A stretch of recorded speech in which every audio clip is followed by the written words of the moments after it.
I'd like to welcome Carta to join us for strategic planning. Call this meeting to order. Glad you all are here. Thank you. I apologize that we have some slow folks being a little bit slow to get here, but I'm sure they will be. I'd heard lots of meetings happening upstairs, so welcome. Take it away. Thank you very much, Madam Chair, and good afternoon, council members. My name is Charles Frazier. I am the CEO of Carta, and I'll allow my colleague to introduce himself. Well, my name is Johan de Nesen. Thank you for having us. I'm the chairman of the Carta board, and I'm doing my service in support of the general development of our community. Just by way of completing the introduction, I am recently retired, formerly Chief Operating Officer for the Volkswagen Group in North America, with responsibility for operations in the US, Mexico, and Canada. That, of course, included also the manufacturing plants in all those locations, but particularly of great interest, Chattanooga, a place I moved to in that role. And when I retired, my wife and I decided we'll call Chattanooga home.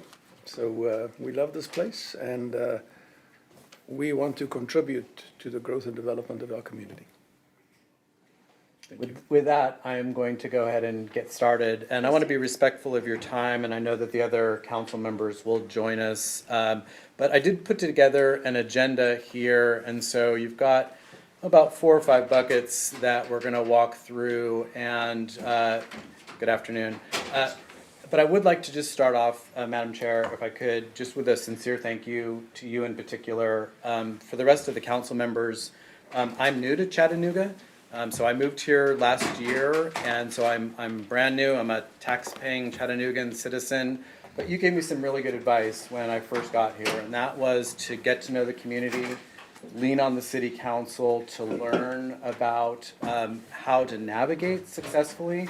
And every single time that I've called the city council members, you've all responded. And so even just in some of the pictures up here, you've come and spoken at our ambassador graduations. You've come and participated in our celebrations of the reopening of the incline. You've gone on windshield tours with us. You've been to our stakeholder meetings.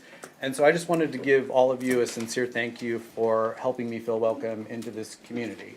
And so with that, I want to just start with some background information. So from our point of view at Carta, and I'm going to introduce some folks here in a minute, we've been at work for the last 2 years, and so we have some newly elected officials. And so I want to give you just a little bit of background information so that we're all on the same playing field for this discussion. Good afternoon. So what I want to do is I want to go back to kind of 2019 and 2020, and the city paid for a consultant, Jarrett Walker, to come to this community and advise the city on what to do about public transit. And at that time, he gave this kind of a not great quote about the system. And he said it's a legacy of low expectations and low investment. And what he meant in that was over the years, the budget got tighter and tighter. There were service reductions.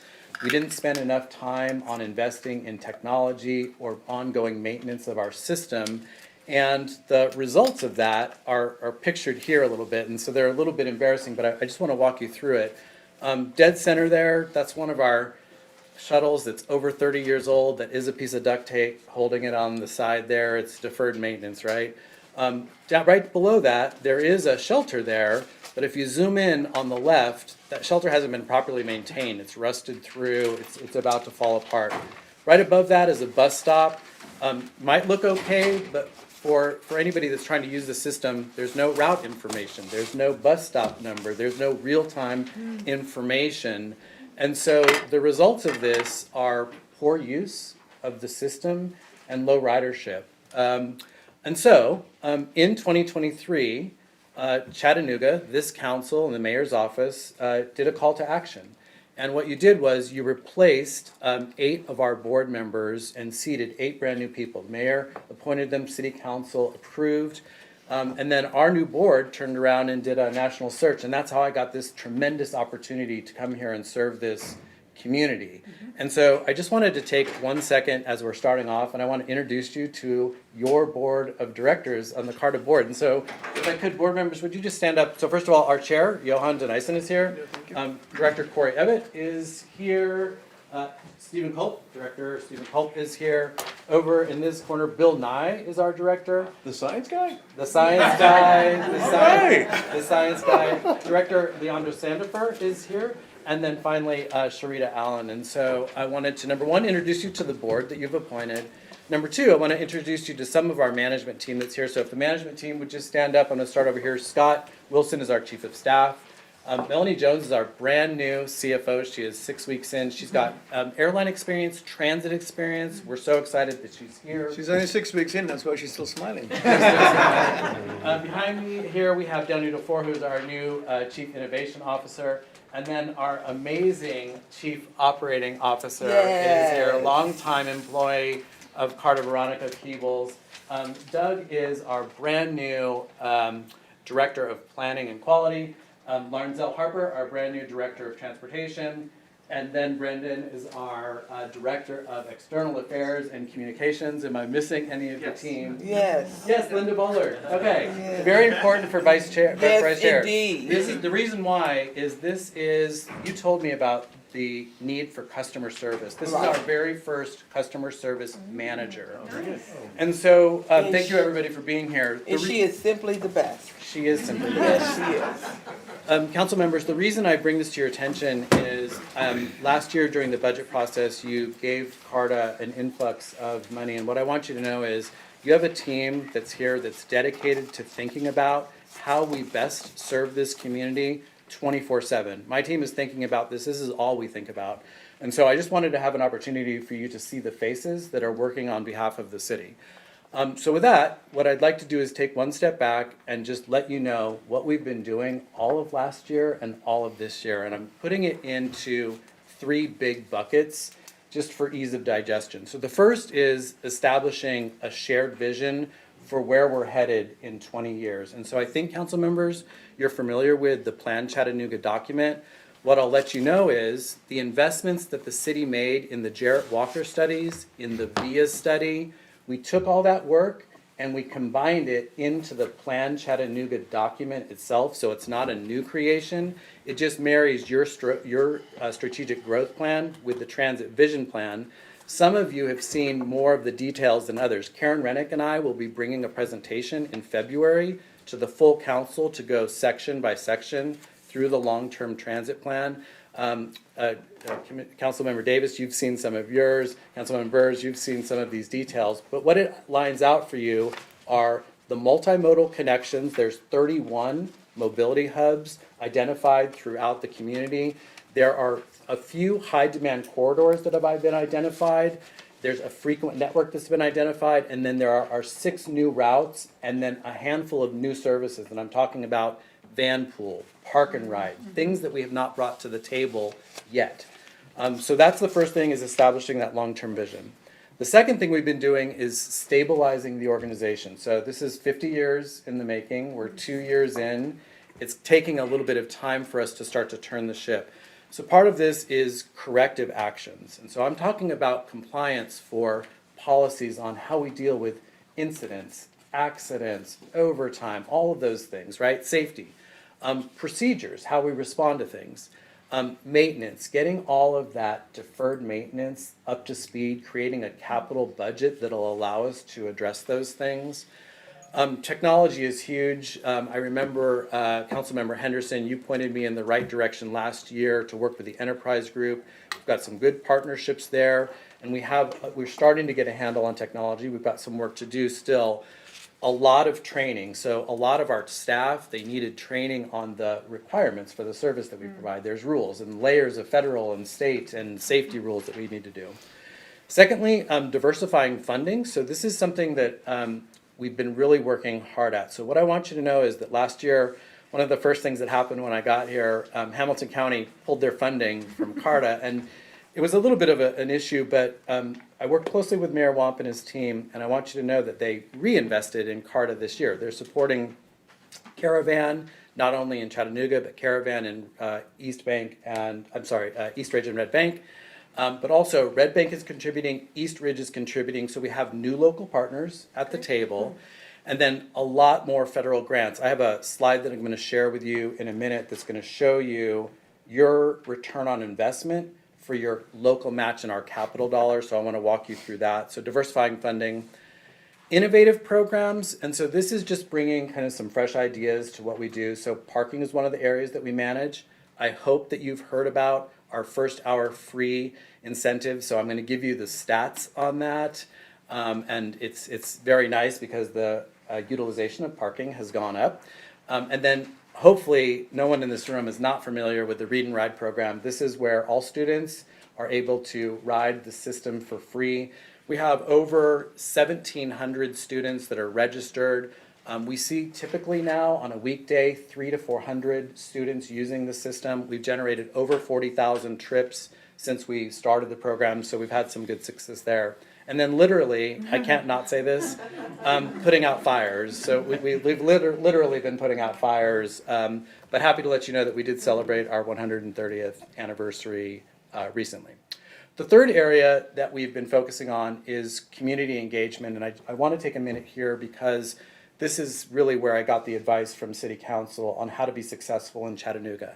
So I feel like we've really left no stone unturned. So starting in the bottom left, this is us doing transit tours with interested groups. So it's schools, that happens to be Chat State. We're literally taking 20, 25 people out on the system and teaching them how to navigate getting from point A to point B with a show and tell type of a situation.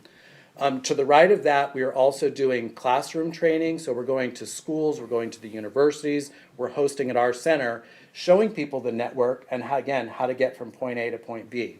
We're also doing windshield tours, so that's Councilmember Elliott, but we've also been on windshield tours, Madam Chair, with you, Madam Vice Chair, we've done this, Councilmember Clark, we've been on the windshield tours, and that is us actively listening to you and taking in what you have to tell us about your community and how transit, parking, mobility, safety those are things that we can look at. In the upper left-hand corner is our Rider Advisories Committee. I'm going to have a note for you on there, but what we really want to do is make sure that the people that are using the system have input as we prepare to make changes to the system in the next year and a half, 2 years. Okay, so those are the kind of the three big buckets, and now I want to share with you a handful of the successful outcomes. This is going to take a bit of explanation, but if I may, this is probably the most important data point that I can share with you in terms of outcome. I'm going to go to the screen if I may. Go for it. Okay, so this is Caravan Ridership. This is our door-to-door service, and I want to orient you to the slide. This is July 24 all the way through August of 25. And you have on this side ridership by month, so it's 4,000 to 6,500. This is miles driven, 70,000 to 45,000 to provide the service. And what I want you to know is we have technology debt, and so we bought over the years technology, but we didn't implement it fully, and so we weren't using it. And so for Caravan, what we did was we activated and started to implement the system last year in October, and what happened for our miles driven, we got a lot more efficient, so we weren't now driving the 70,000 miles to provide the service. The miles driven dropped down to 45,000, while at the same time, the ridership started to uptick this direction. And so what we saw in a year-over-year comparison, because of this efficiency work, an increase of ridership of 54% and a decrease in the mileage driven, which is the efficiency factor. So I want to make sure that you understand that this was one of the challenges that we heard initially was the system needs to become more efficient. This ridership, so there's a double-edged sword, right? The ridership now is at its highest in CARTA history because now it's a reliable service. And one of our board members during our conversations coined the phrase really well. We've opened up freedom. We've opened up access to opportunity. And so what I want you to know is since June, we've had a record month of ridership for Caravan every single month since then. And so I want to break down a couple things. In the core, so I'm talking about like along Brainerd Road and through District 6, 8, 9, we have some expectations about what's happening with ridership, but I want to draw your attention to two districts. District 1, which is outside of the core, ridership in Caravan has increased, but the largest use of that ridership is for employment, which is Wow. interesting. And then consistently as well, District 3, for Councilmember Davis, also the highest use of the service is employment. And so this is about economic impact and getting people to jobs at the end of the day. And so I wanted to make sure you see that. Secondly, risk management, this speaks to safety. One of the first calls that I got when I started in January of last year was from public entity partners, there are insurers, and they said, congratulations on your role, you have a problem with incidents and accidents and your workers' comp. And so fast forward, we have put a lot of effort into safety, training, and compliance, and this year, in 2025, we received the East Tennessee Excellent in Risk Management from Public Entity Partners for bringing down our overall loss ratio for workers' comp and total liability to below that mark. And so just another data point for you about being intentional with our pause resources. you. Yes, ma'am. Councilman Henderson. Yes. No, go ahead, and I'll just, Oh, at the you want end. on the list, got Yeah, it. I just want on the list. Got you. Similarly, in fixed route, I want to share that we've had some very good success here, but I want to caveat this. We have not made any changes to the fixed route system yet. There's no new routes, there's no increased frequency, there's no extended hours. This is all from the outreach. This is the training, the transit tours, getting out and literally showing people how to use the system. But our average weekday ridership now up 9% in a year-to-year comparison in October. And for Councilmember Clark, I remember when we talked a little bit about statistics, we have a team, and we're going to be prepared to provide the data behind all of these. But what I want you to know is, on the weekend in particular, the highest ridership on the weekend in the last 4 years. And so this is from our outreach efforts. We haven't made those changes to the system yet. Moving on, parking utilization. So I want to talk about the impact of making the first hour free at the CARTA garages north and south. So it's a little bit counterintuitive. We don't expect that utilization necessarily will go up, but what happens is in the first hour, you can see it on the left-hand side, Shuttle Park South, a 2,000% increase of taking advantage of that. So we used to have a half hour free, we doubled it to an hour, so everyone's taking advantage of that. But they're staying the second hour, that's up 267%. Total parking is up 80% year over year, and total revenue is up 46%. And so we did the same thing at Shuttle Park North with those same types of increases. And then similarly, I don't want to be too long-winded, but I want to make sure that everyone understands. When the Walnut Street Bridge closed, we did get some outreach from the North Shore merchants about they're going to miss out on this foot traffic from the Walnut Street. So we stood up a North Shore Express shuttle. This only runs on the weekends, and it only does one job. It takes people from Shuttle Park North over to Fraser Avenue and back. And so it's just a quick 5 minutes. The whole point is to get people across the river and over to Fraser. They take advantage of the first hour free. Okay, return on investments. I want to talk about grants. So when we submit our budget to the city, we submit an operating budget and we submit a capital match request. In 2024 and 2025, we took your $2.9 million city match and we went and secured 25.5 million of grants. And I want to be clear with you that some of that is formula grants. So based on our population, based on our ridership, based on our service hours, we get about $15 million of grants that we use for operating, preventive maintenance. But this is what I would prefer you remember.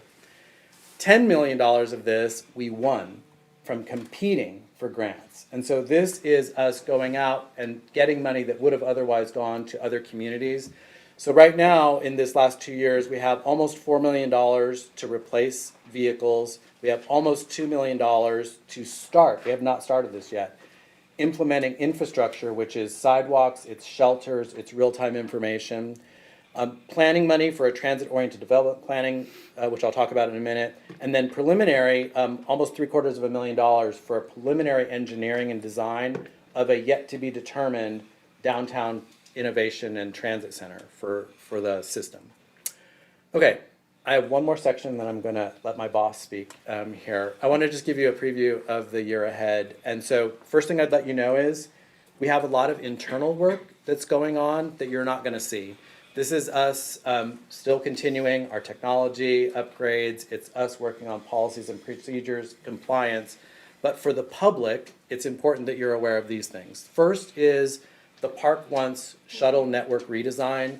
All of you should have received in the last couple of days even a survey that we're asking you to send out to all of your constituents. They have the ability on an interactive map to drop the locations of where they would like to be able to go on the shuttle.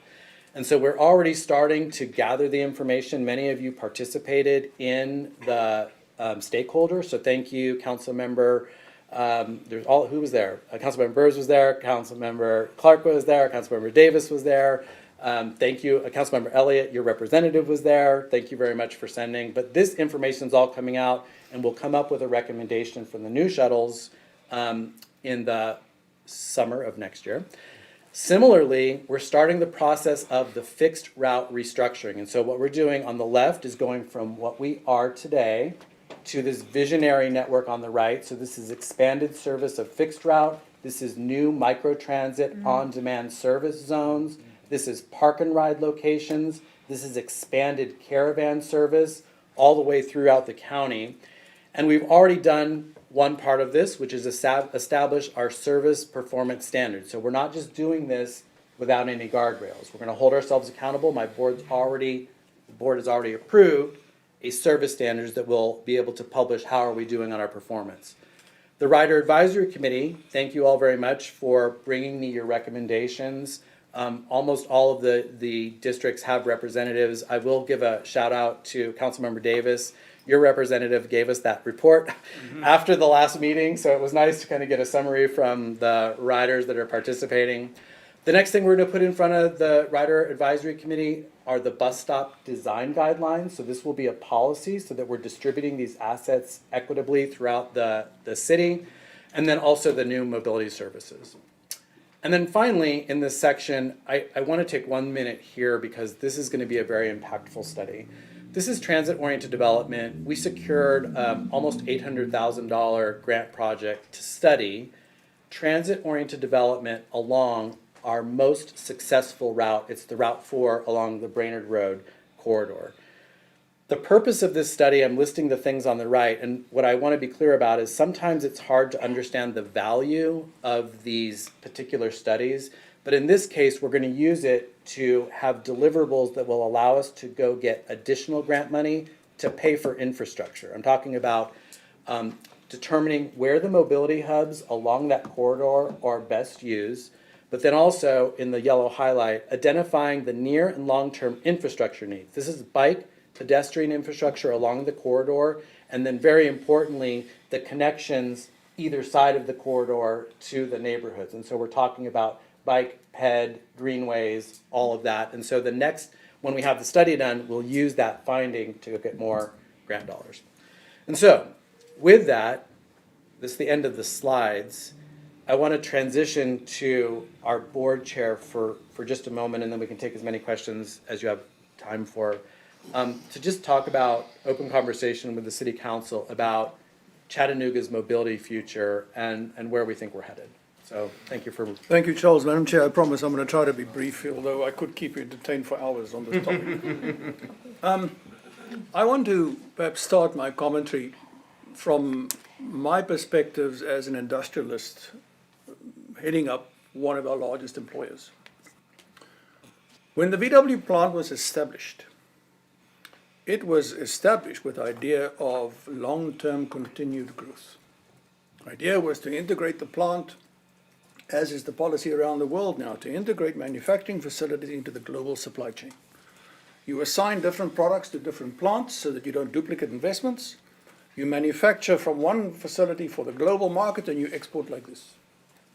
It's a long-term win-win solution for everybody.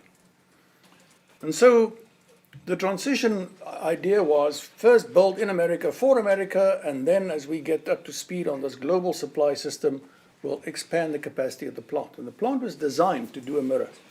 2 plants for what we have day to day. And it was one of the greatest frustrations and disappointments of my entire career that I had to leave my job when I finished, having failed to convince our shareholders in Germany to set up the expansion of the facilities in Chattanooga. Why did that happen? And I will tell you, the expansion of the facilities in Chattanooga is essential for the long-term economic sustainability of the existing plant, because it's about leveraging economies of scale. In a global market, there are no favored children. You compete by the quality of the work, the quality of the talent, and the cost effectiveness. And that's where the products get assigned. It's a brutally competitive global market. We could not attract sufficient talent, the workforce, to give us the expansion of capacity. We couldn't fill the plant reliably for 3-shift operations. And I had no real answer to our stakeholders when they said to me, you can hardly fill your plant today. Where will you get the people for a second plant? Yet at the same time, this is where the intense frustration comes from, and why I'm involved in community development activities now. At the same time, the Federal Reserve of Atlanta have done a nationwide study, and the data is about 5 years old, but it's directionally still as valid and correct today, that identified in Hamilton County 40% of households were earning $20,000 a year or less through economic activity. Now, I will tell you two things. Firstly, you don't have to do too much to earn $20,000. And secondly, you cannot live well out of $20,000 a year. So what is the net consequence of that? These folks are increasingly reliant on welfare support, whether it's housing, food stamps, other forms of assistance, child support, doesn't matter. And so it stacks up for these folks that, based on the same data, a household family of 4 took their $20,000 and turned it into $65,000 per year, which means you can live, not particularly well, but you can live. And now here comes the dilemma. These folks are locked into an ecosystem that is just self-perpetuating. They can never escape the economic confines of their present reality. Why is this? There are many, many factors that cause this. But one of them, ladies and gentlemen, is absence of access to skills training. And it's going to become even more important in the future as we transition our economies into the tech future. When people cannot have access to education and training, they limit their marketability for jobs. Even if they have the skill sets that are required, but they cannot get to work, they don't have access. They are economically disenfranchised. Do you know that it's not actually feasible to use the public transit service in this city to get from East Brainerd to Enterprise South? You cannot get there. It takes you 3 hours. It's not feasible. And there are many, many, many such examples. So now we should blame Carter. We should have had a far more effective and efficient and reliable transit service. Well, herein lies our dilemma. And I have great empathy with your challenge. There are many, many more appeals for resources than there are means to fund them. And it's always a matter of trade-offs. As a businessman, I'm not a politician. I'm probably going to say something that's politically incorrect. Please don't.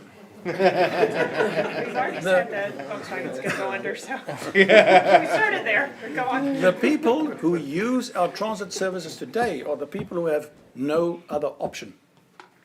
That is a terrible admission for us to make. Successful transit services provide services to the entire community, regardless of demographics, regardless of economic status, because of reliability, of quality of service, of convenience, of cost effectiveness. Then people will use it. And I think for a long time, the mindset here has been, well, look, it's for the economically challenged people. They should be happy they get what they get. And we give them a transit service that's mediocre. It doesn't give enough broad coverage of routes. It doesn't give reliable service. It doesn't give frequency. When the bus comes every 45 minutes, who can use the bus? If it comes every 10 minutes, that's a different story. So, for 5 years, until your arrival, thank you very much, For 5 years, our contributions have been flatlined. You do that for 5 years, actually 20% cut. And so we have today the reality that we are a chronically underfunded organization. We provide just enough service to keep the lights on, but nothing that attracts people. And we cannot get adult education going because people can't get to work. We can't get the kids to their places of learning, the community college, all the stuff. And I would implore you that we need to begin to look at transit strategically instead of transactionally, because it is a key economic enabler. And the investment into a future vision that Charles touched upon in his presentation that unlocks access to mobility for the people who don't have it, but also provides reliable, convenient, and cost-effective transit services to our entire community, will see a return on that investment through economic development and growth. I'm going to leave it there. As I say, I could entertain you for hours on this because I feel extremely passionate about it, but I believe in it. And I hope to partner with you to find ways to unlock the full potential of Carter, particularly as dollars that we spend from local sources are magnified by the access they unlock to federal and state grants. Thank you very much. Thank you. Thank you, ma'am. We appreciate the time today. Okay, Councilman Henderson. Thank you, Madam Chair. A couple of questions. One, so is there thought about partnering with Waymo or, looking at the driverless routes so that we can, I guess, use AI even more than we're using it now?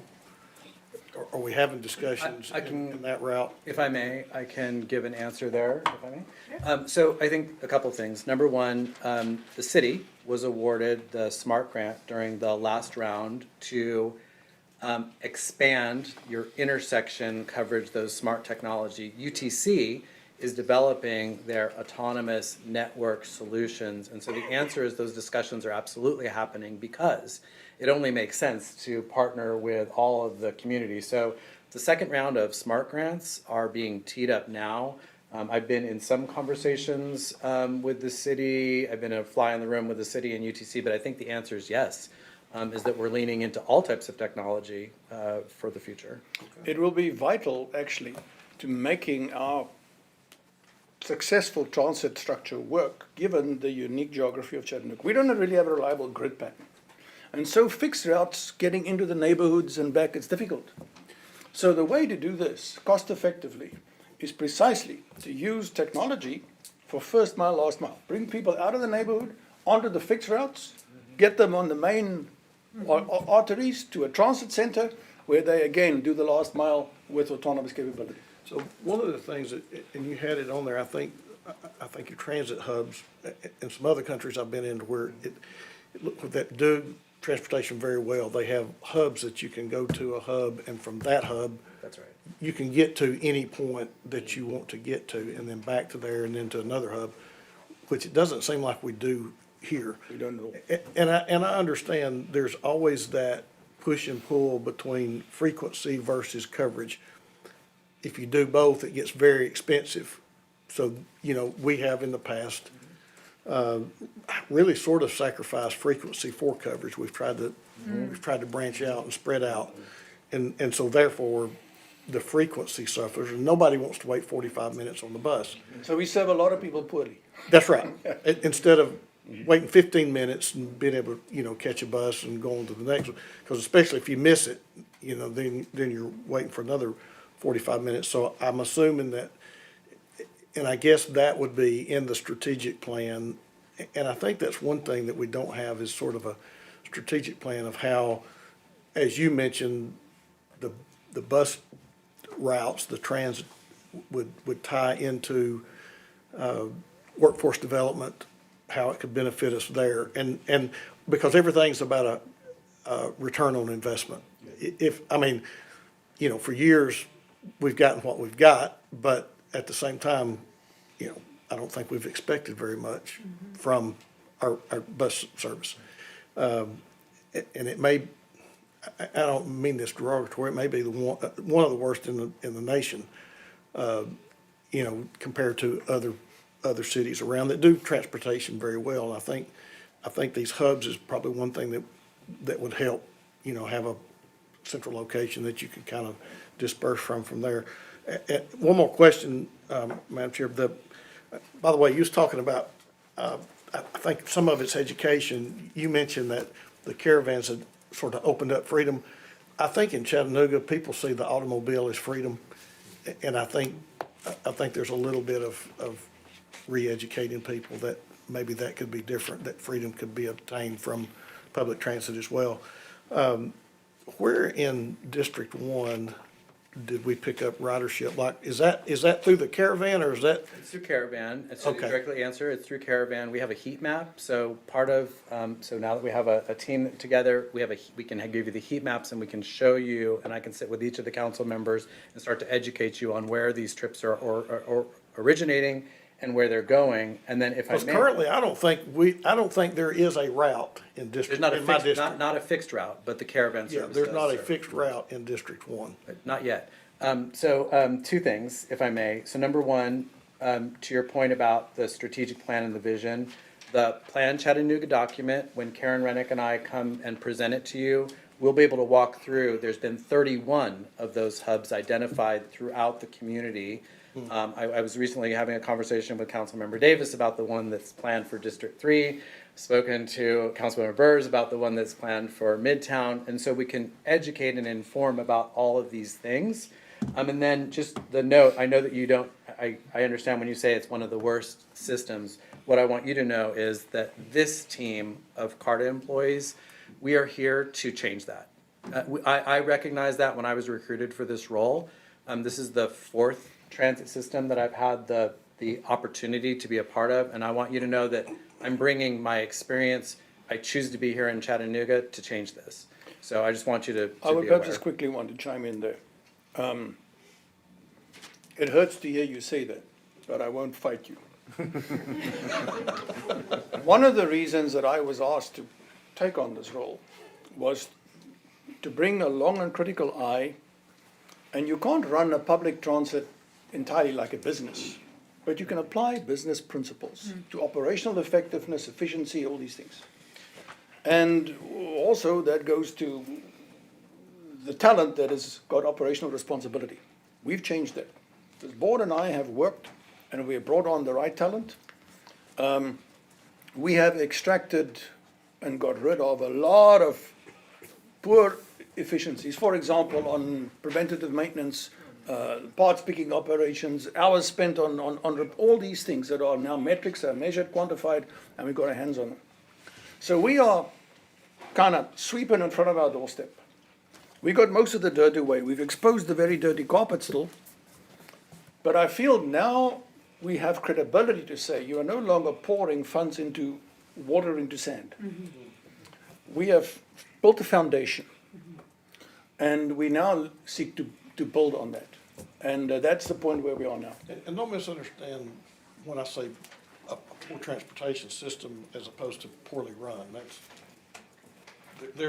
I think there is a distinction there. I'm just basically speaking of, I guess, the routes and the service that we're able to provide. Yeah. I would have said that 3 years ago it was poorly run too. Well, that's, Councilman Elliott. Yes, thank you, Madam Chair. Y'all, and Charles, you've heard me say this, and I've said this in passing. If we don't figure out a way to beef up our support for our public transit system, we're gonna be in some trouble. Chattanooga's growing, and we don't have any more roads where we can expand. And any of us start talking about eminent domain to expand roads, they're gonna recall us faster than we can blink. I've said this since I've come in, and I've talked to the mayor about this, and I know he's interested in this as well. We have to figure out a better dedicated revenue source for CARTA. It's not only important for simple day-to-day, but if we do not figure out a way to enhance our public transit system, we're gonna be struggling economically.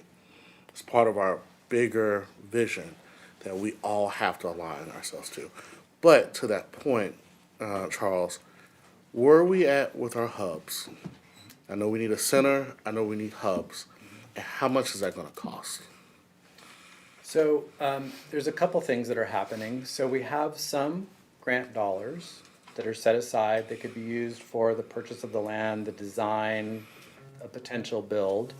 But we are still kind of fixing the foundation. So what we have is the long-term vision that's been built into the Plan Chattanooga document. We will be bringing that to the city council to review. And so Karen will take the lead on the larger project. I saw her here somewhere. You're right behind you. Hello, I'm just signing this up for a presentation. It's in February. It's February. But also we'll go through the locations, and then I think it's a matter of prioritizing which ones we hit first. We are actively looking for the main resource that we need, which is a downtown transfer center. Right now, we are just lining up the buses on Market Street, and people are huffing it down the street to make their changes.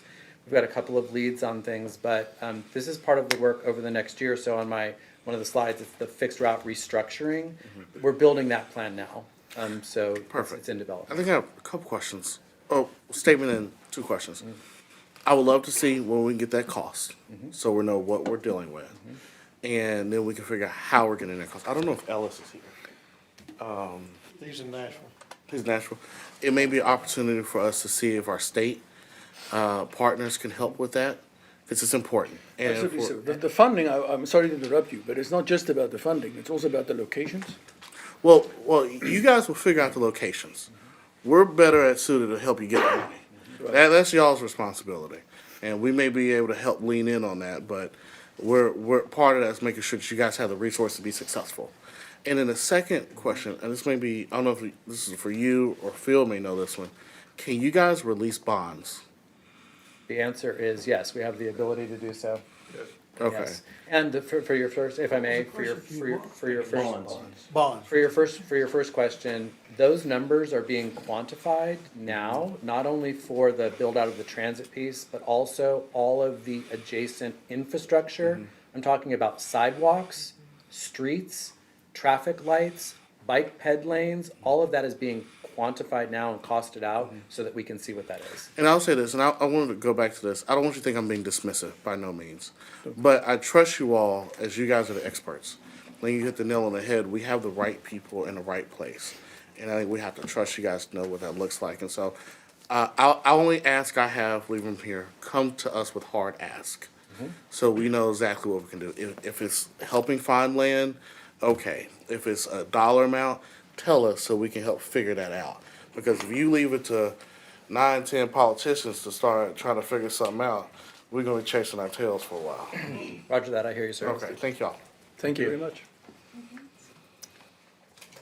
Madam Chair, I'll be short because I know we have an agenda. I want to go back to the efficiency conversation about outcomes, because there's a perception in this community, going back to what you said, you used the words transactional versus strategically, how to use transportation as an economic engine. And I think that starts with this body and this community and deciding how we use transit, because to his point, you know, automobiles with the automobile plant, people want to drive. And there's nothing wrong with that. People may want to bike. We're an outdoor city, so I don't want us to feel like we're cramming transportation down people's throat, because that's not. No. Usually the attitudes per region differ from New York. We don't have the same density in New York that would cause for this type of robust public transit system. And I really believe that sometimes the return on investment is just not always dollars, it's quality of life. What I'm concerned about, which is why when Charles was telling you were going down that political, sorry you went there, but you did. When you talk about how to use this as an economic engine for expansion towards Volkswagen or other things, that's what I'm interested in. I will never ride the bus if I don't have to, and that's okay. We should not be, that perception should not be punished or shamed in any type of way. Agreed. As a way to get public policymakers to give you money. What you should frame it is that how does this help the economic infrastructure of communities like mine, where I want children working and getting back and forth to a Volkswagen expansion plan. That's where you got me, okay, in my district. So my question is, the revenue that you saved and the efficiency, when you talked about how you were able to increase ridership versus what you saved, how do you reinvest that fiscal savings back into what? Because we give you 2.9 million. There's matching grants from the federal government. I think that's reoccurring regardless if we put anything in or not. What do you all do with those savings? How do you reinvest it back into the infrastructure? And then when you get the chance, if you can get the exact numbers, I would love to know what those efficiency changes are, but how is that being reinvested back into your infrastructure in this plan? And that's my last question, Madam Chair. Roger that. I can come back with the information for you. In February. You can come back anytime you'd like. Yes, February's fine. Okay, thank you. I'll follow. I'd just like to say just a couple things. You know, Charles, when you came to Chattanooga and we started talking about public transportation, one of the things that I know I told you and I think other council people told you was if you don't have a plan, we can't get behind you. And to your point, we finally have something to start getting excited about. And so I personally look forward to February. I think I've got other colleagues that probably do as well, to see where we could head, you know, to give us a vision. There's been so much work in Plan Chattanooga with so many neighborhoods, where people have given a lot of feedback. And Councilman Clark is right. Every neighborhood is different and has different needs, and I think that plan will reflect that. And so to layer a transportation plan on that is going to be a useful tool.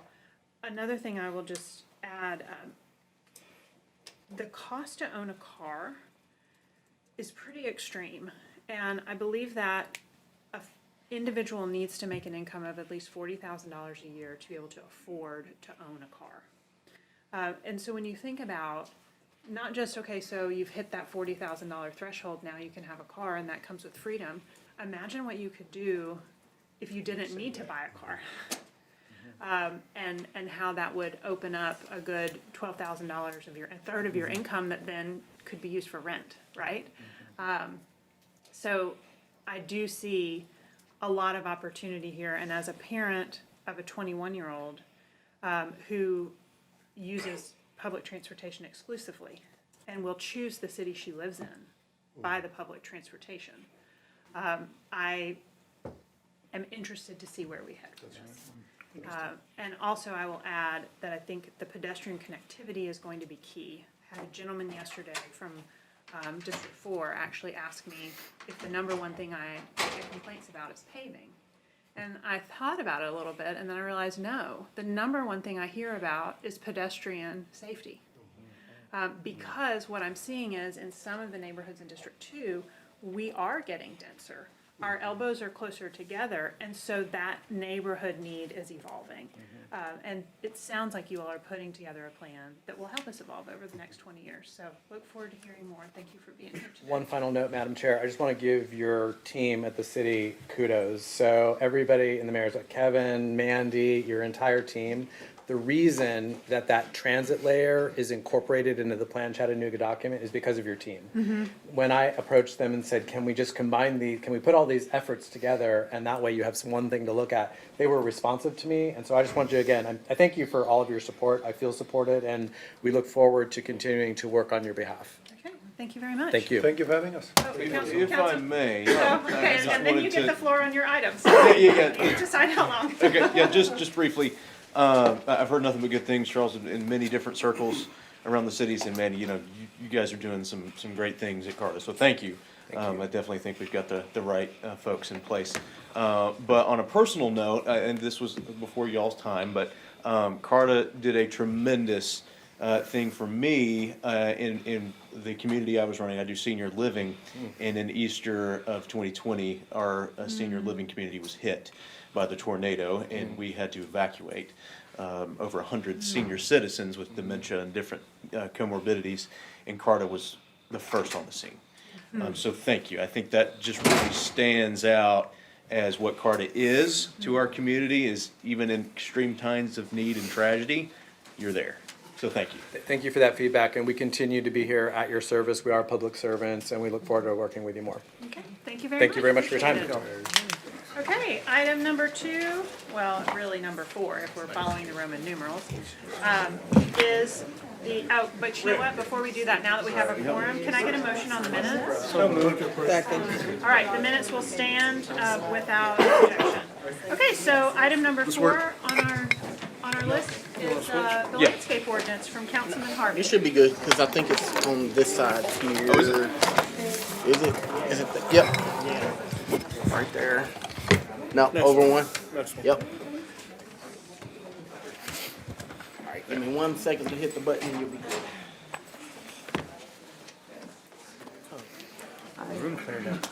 I know. I was nervous now. I had a bunch of people in here. All right. Go ahead. All right. Well, thank you all. You're in for an exciting, riveting conversation about landscaping ordinances. I think I still have some experts in the room. Mike Price, thanks for being here. Karen, I may reach out to you if we have any questions about code and that kind of thing, but nonetheless. So basically, this is it's actually really simple. We're just changing some language in the existing ordinance in the zoning code, which was changed almost a year ago. So we'll go through that. So the current code right now says a landscape plan prepared by a state of Tennessee registered landscape architect is required for the following, and you can read all that. So this is the current and new code, which was put into place a year ago. The old code, for over 20 years, allowed more than just a registered landscape architect.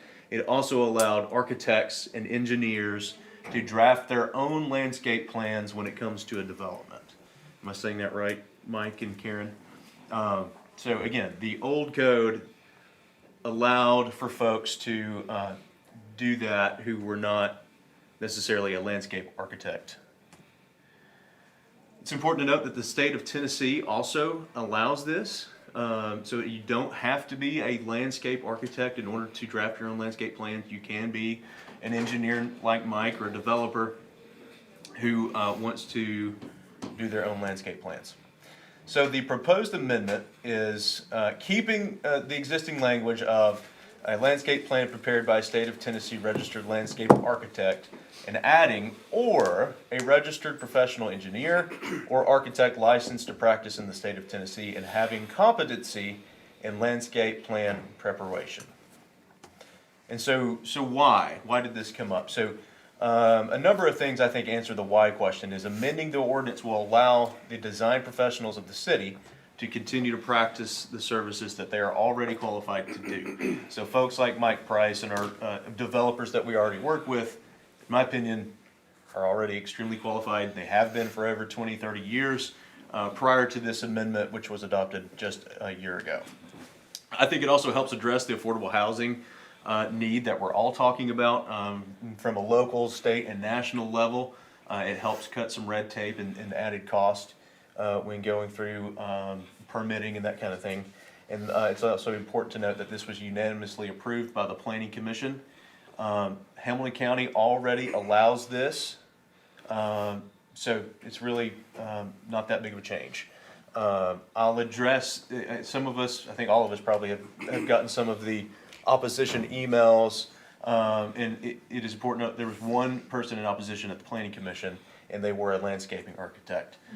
Their argument was, well, this is going to put us out of business. Well, it's just not the case, because for 20, 30 plus years, they've lived here and have not gone out of business. So it only just, I think, helps open the door for more than just a landscape architect to do the job. So, Councilman Elliott, then Councilman Henderson. Thank you, Madam Chair. Councilman Harvey, I really appreciate you bringing this ordinance up, and it definitely gives a lot of us something to think about. Something that I'm concerned about is my district in particular. We drape both sides of Missionary Ridge, and while I don't have a ton of development that comes in my district, I do have a lot of irrigation issues in some of my neighborhoods that I'm not gonna lie, I got bombarded with since I've been in office, and I haven't had easy solutions for folks, right? And as I plan for the future, and as I plan for certain neighborhoods that definitely to start getting more attention, I'm nervous about that. Yep. In the city, we already have significant runoff. We already have runoff issues in my district now. And not negating the concerns of the development community, because I understand costs are expensive, things are harder. There's a lot of NIMBYism going around that just like puts pressure on that, and we need to grow. But I'm concerned that this, if this is the right step to lifting this regulation. I'm nervous about what it could do, at least for my district. I know we have a lot of other water issues in other places as well. So it's just a concern. And last piece, I don't want to negate that engineering professionals, right? I'm not an engineer. They know far more than I do. But I also understand that engineers have different specialties. And just, you may be a mechanical engineer, that doesn't mean you may be the best person to guide the designs for architectural landscape to mitigate irrigation problems. So that's just my biggest concern. That's all, Madam Chair. Councilman- oh, May I respond? Yeah. So these are good points, and they're points that I've also asked myself. And so to address that, the standards of the city do not change.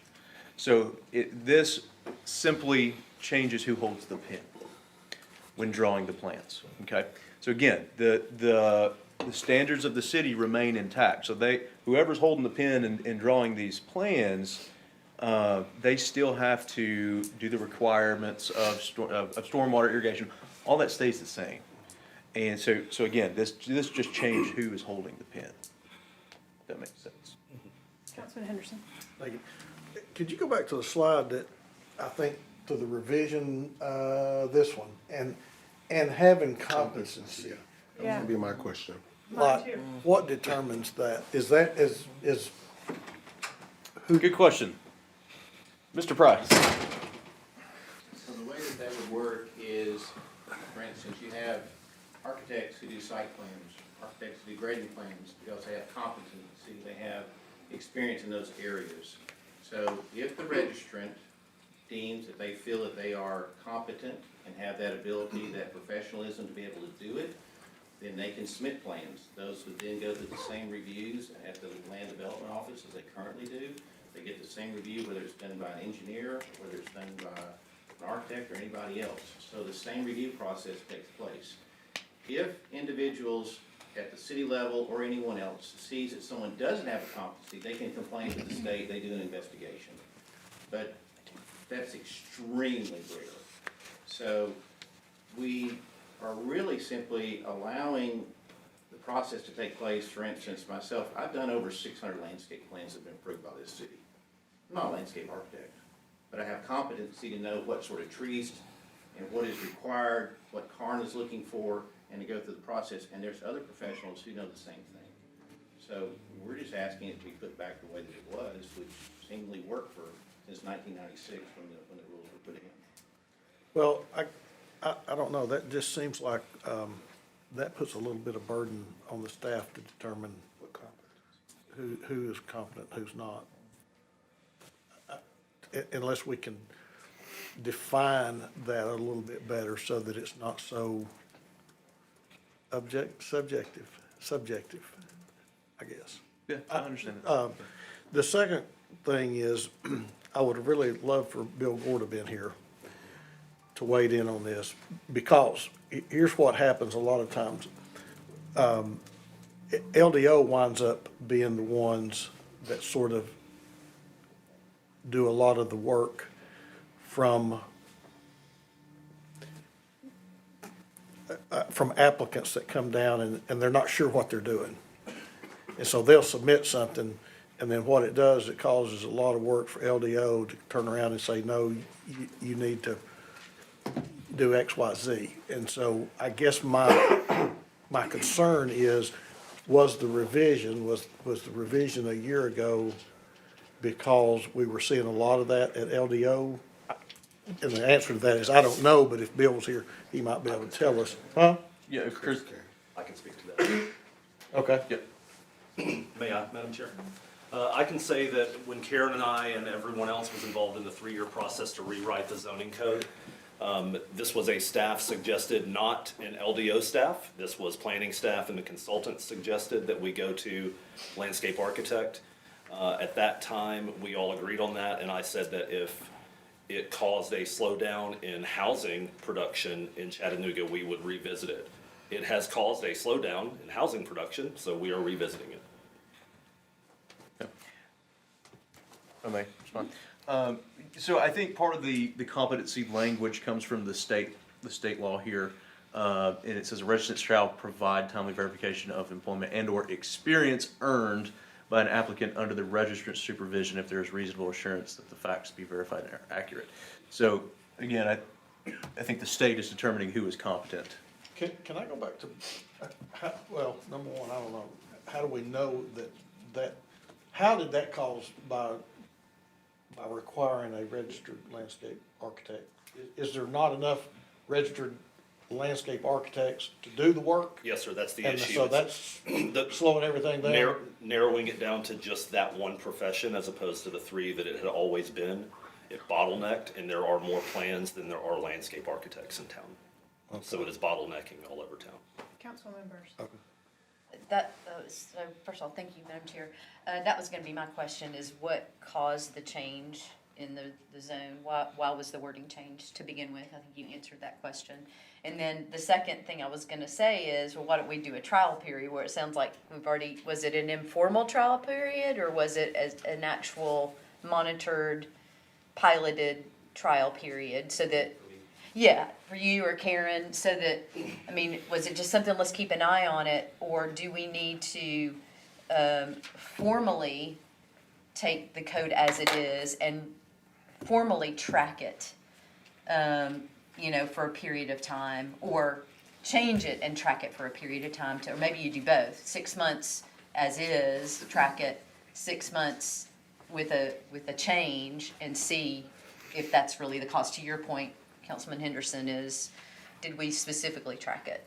So we've been tracking everything in the zoning. Yeah, code. we've got a As lot we to track, said, yeah. We would amend it at least once a quarter the first year, then annually after that. Karen, I think we've done it every month since the zoning code was put in. And this is just one of the many, many, many things that we saw that needs to be tweaked. And we're very supportive of Councilman Harvey's amendment to it. And we will continue monitoring the entire code in 38. Councilman Clark. Really quick, I want to go back to this competency things. I support this because I think it opens up more people being able to do this to help get development down through the pipeline. And I think some would even argue that an architect, and maybe someone can verify this, the level of extra competency courses that are taken beyond architect engineering is a little bit more advanced. Is that not correct? Or just for a licensed architect? Are you asking me? Yes, or anybody. I don't know. The rules, I mean, Mike can tell you more about being a PE, but I'm certain that the rules for becoming an architect are more stringent than becoming a landscape architect. They are, but you also have to have, each year, you have at least 15 hours of professional development hours that you have to continue to do your training. Gotcha. So we're not going backwards in competency, and just Cody, so, Councilman Harvey, so that I'm aware, the state does provide language about what competency is, because my issue with that, it could open up a mess of people saying, well, I'm competent, but we're like, well, no, you're not. And so is it open-ended, is it undefined, or does the state do us that favor in defining what competency is? If not, I don't even know why you have to have that in there, because you could just stricken and just be like, not leave it so open-ended. Chris, or? Yeah, I mean, I think, so what we put in here is or a registered professional engineer or architect licensed practice in the state of Tennessee. I mean, I don't really have a problem taking up competency if that's. Well, here, if I might. Sure. So understand that a registered architect or an engineer is not gonna risk their license to do practice that could lose their license. That's their livelihood. So we don't do that. We're gonna make certain that we have that expertise to prepare those plans. Otherwise, you risk fines, suspension of license, livelihood, and the rest. No one's gonna make that risk. Councilman Burrs would like to speak, but I haven't spoken yet, so I would like to make a couple points. I have found compelling some of what the landscape architects have said about the fact that in the time since we have put this change into place, we have become the first national park city in the North American continent. And I think if Scott Martin were here, our previous parks director, I think he would probably have some interesting ideas for us to think about related to what it means to steward our landscape as a national park city. And I don't know if it's necessarily within this proposed amendment, or if it is revisiting our native plant phase-in, which that was something that we discussed, and Chris and I talked about, like, how, is that something we just turn around tomorrow and say we want all natives? Is it something that we phase in over X number of years so nurseries can get ready? But I will say that it seems to me that a landscape plan has multiple layers to it. We have flooding, irrigation issues, but we also have our habitat, right? And not meaning any disrespect, Mike, but I wonder how many knockout roses you've put in your landscape plan. Never a knockout rose We're ever. talking about trees, we're not talking about shrubs. Well, I think when landscape architects think about plans, they think about the entirety of a development. And I know that we have many developments that have been put in that have the exact same kind of trees everywhere, which if Scott Martin were here, he'd be saying to us, let's think differently about that. Let's think about the fact that we are one of the most biodiverse regions in the nation, if not the world, in terms of how many trees we have at our fingertips that natively appear here. So I'm hesitant about this, Councilman Harvey, because in a way, it feels like we were trying to head in a direction that perhaps would have allowed us to better steward our ecosystem, maybe in just a slightly more thoughtful way. But I appreciate the practicality of the fact that not everything has to go through that process, and certainly it does add expense and it does add time. You have to only go through a licensed landscape architect. It makes me really want to revisit, Chris, with you, where we go with real intentionality about phasing in native plant requirements over time and how we look at how that impacts our economy long term, right? Because we can't just tomorrow say to Mike that we want to see 25 different trees in every development if the nurseries around us only sell 6 different kinds of trees in bulk, right? Because he needs hundreds of trees. But I think that a landscape architect brings a different thought process to a design that probably wants those trees to survive, that wants this to be something that is biodiverse, and even potentially beautiful, as opposed to someone who is also involved in any number of other portions of the job that might be looking more at value engineering or just what's the quickest thing I can get off this spreadsheet that I already know is here. Those are my concerns. So we've got Councilwoman Burrs and then Councilman Henderson. Just a quick question about the process. Regardless of who prepares the plan, it still has to go through LDO. That's correct. And there's somebody on the city's end that says yes, no, yes, no, yes, no. Correct. Okay. I'm Councilman all Henderson, for it. you good? Councilman Elliott? Do we, this may be a Chris or a Bill Gore question. What is the capacity for LDO right now? I know that has been a concern as well, even when I worked at the city and I was working LDO for a while. Capacity was a huge issue, even on that end. So like, do we have the capacity for, I hate to say it like this, not to say that folks are not looking at stuff in depth, but having even a more in-depth look at stuff, like, what does that look like? So the same person has been reviewing landscaping plans for over 20 years, and that has not changed despite any kind of capacity rumors. Her name is Karna Levitt, and she looks at all the landscaping plans and has for longer than I think any of us have been here. We do have more intake review clerks who are managing land disturbing permit, not land disturbing, building permits and complex building permits when they come in for residential and commercial. So we have increased the number of reviewers overall. That would not necessarily be impacted by this, which no matter who develops it, it's going to Karna. And she's gonna do the same review, no matter what.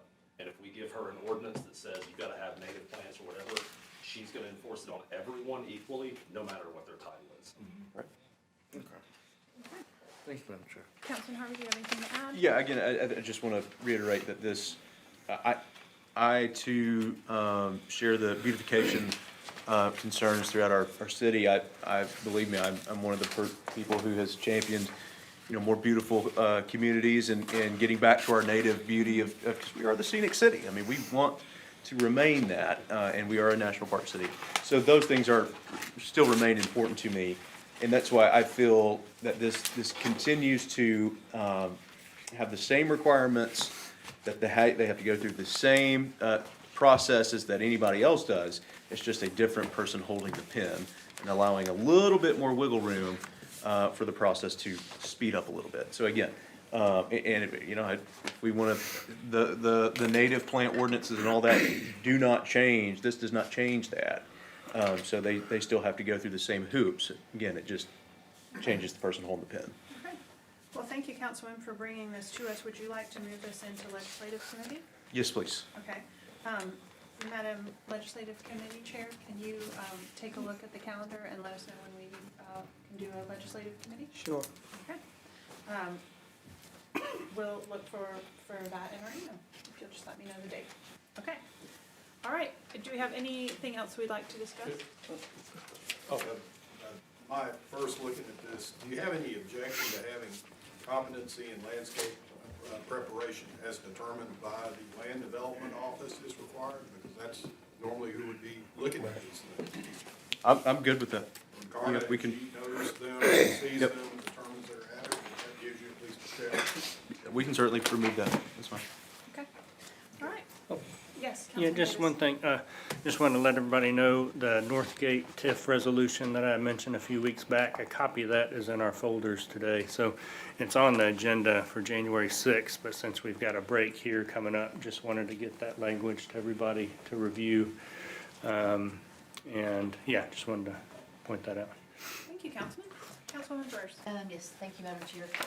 Chris Anderson, on our board appointment, on the agenda for under board appointments, I've got two terms that are expired that both parties have agreed to be reappointed. Yes, ma'am, is that Nan?